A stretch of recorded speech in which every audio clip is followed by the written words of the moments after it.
Ẹ̀yin tèmi ẹ káàbọ̀ padà sórí ètò yín ètò wa lónìí a máa sọ̀rọ̀ nípa fíìmù SISI MECHO apá kejì.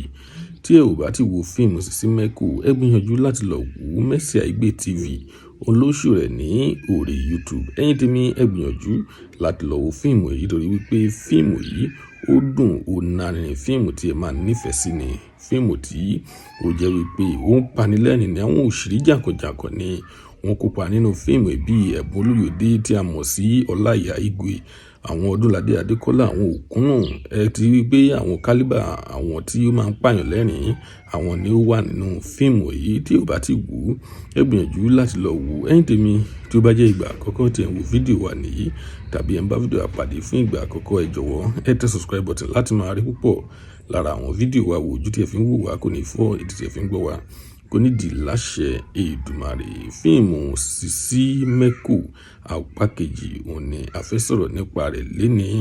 Ẹ̀yin tèmi ta ni òṣèré tí ẹ nífẹ̀ẹ́ sí jù nínú fíìmù yìí?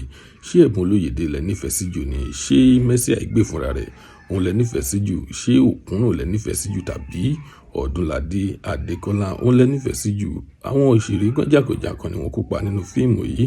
Ta ni òṣèré tí ẹ̀yin nífẹ̀ẹ́ sí jù? Tó bá dẹ̀ jẹ́ pé a ò pe orúkọ òṣèré tí ẹ̀yin nífẹ̀ẹ́ sí jù ẹ tẹ sínú comment section ká lè sọ̀rọ̀ nípa rẹ̀, ká lè fọ̀rọ̀jomitoro lórí rẹ̀. Ẹni tí òṣèré tí ó bá tẹ̀ tí ó bá ní láìsí jù a ó máa fún ní ẹ̀bùn kan.